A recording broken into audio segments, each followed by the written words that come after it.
markab dagaal oo laga leeyahay wadanka Holland oo ay saaran yihiin ciidamada midowga Yurub ayaa saaka ururiyadii hore ku soo xidhay dekada caalamiga ah ee Berbera kaasi oo ujeedada xiritaankiisa ka dambeysay kulan ay la qaadanayeen wasiirro iyo saraakiil ka socotay xukuumadda Somaliland markabkani markii uu ku soo xidhay isla markaana uu dheega u soo saaray dekada caalamiga ah ee Berbera waxa fuulay kana qayb galay shirkadda dhacay gudaha markabkaasi wasiirro ka tirsan xukuumadda Somaliland sida wasiirka wasaaradda cadaaladda taliyaha guud ee ciidanka ilaalada xeebaha Somaliland gudoomiyaha maxkamadda sare gudoomiyaha gobolka Saaxil duqa magaalada Berbera iyo sidoo kale saraakiil ka socotay ciidamada ilaalada xeebaha iyo jaamacadda culumta badda ee Berbera iyo sidoo kale gudoomiyaha la dagaalanka burcadbadeed ee dalka Jamhuuriyadda Somaliland kulankaasi oo muddo saacada ka socday gudaha markabkaasi ayaa markii uu soo dhamaaday waxa saxaafadda la hadlay mas'uuliyiintaasi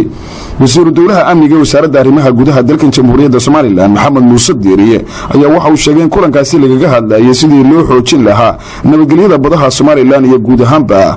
gacanka carabta waxaana uu ka waramay muhiimadda ay leedahay in laga wada shaqeeyo xoojinta nabadgelyada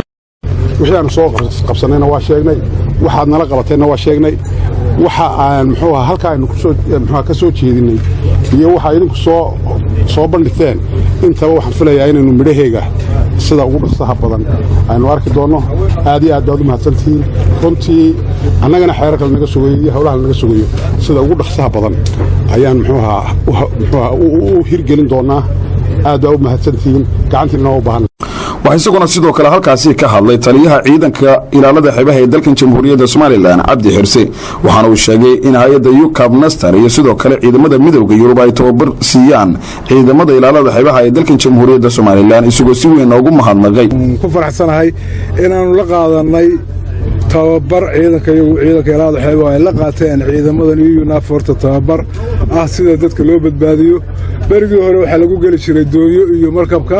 laakiin hadda waxa lagu galay tababarkan doonyo markab iyo helicopter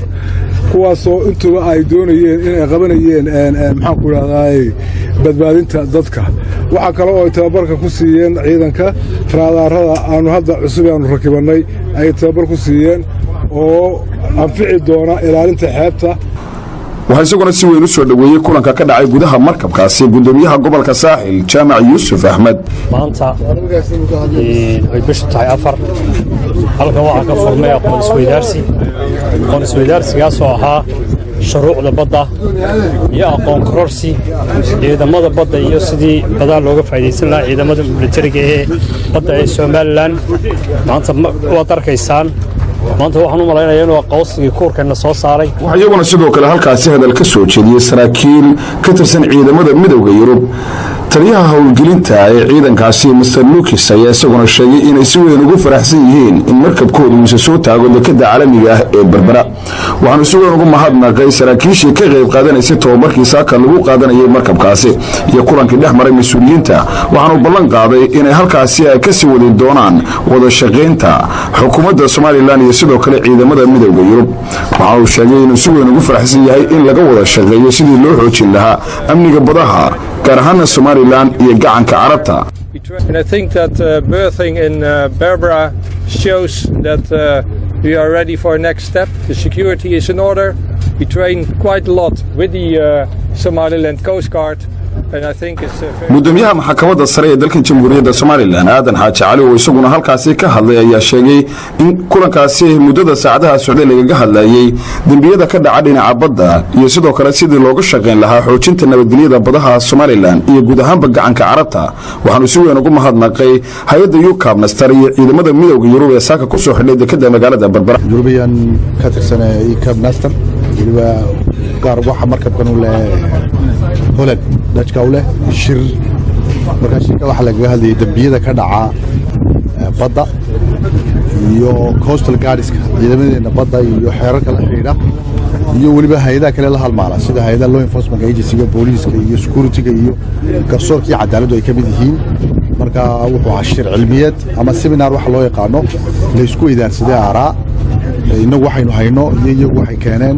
wasiirka cadaaladda dalka Jamhuuriyadda Somaliland Maxamed Faarax Cadarre ayaa si weyn ugu mahadnaqay markabkaasi iyo saraakiisha saarna waxaana uu sheegay in xiritaanka markabkaasi uu ka turjumayo nabadgelyada ka jirta dalka Jamhuuriyadda Somaliland dad cilmiyeeda lagu falanqeynayo arrimo fara badan si loo horumarin lahaa ciidamada badda aqoontooda shuruucdooda ayadoo dhan walba laga eegay cilmi isweydaarsanka ka dhacay waxa noo sharafa maanta in ay Soomaaliland nabad noqotay markabkii ugu weynaa Netherlands calanka Steveligeed iyo in maanta uu joogo halkan ay sharaf inoo tahay insha Allah taala ay xigi doonaana kuwii dalxiiska iyo baacis ku imanayay saalo socotaan hadaladii laga jeediyay waxa ahayd bal marka dambe ima doona dadkii ajnabiga ahaa ee wadankan maal gashanaya isagoo sida inay yimaadaan waxay ahayd dowlatus iyo tababar ciidamadana badda aqoonsi ah waxay haystaan qalabkii diyaaradiiba halkan fadhiyo ka kacaysa kormeer bay sameynayeen waxa ay muuqata inagu inaynu u baahanahay marka laga eego aankaasi inaanu weli khayraadkeena soo saaran halka inaynu gaadhno waxbay naga xigaan insha Allah taala markabkan dagaal oo laga leeyahay wadanka Daanishka ee ku soo xidhay dekada caalamiga ah ee Berbera Saaka ayay noqonaysaa markii ugu horeysay ee ku soo xidhay markab noocan ah tan iyo muddo laga joogo ilaa 1986 sida ay sheegeen saraakiisha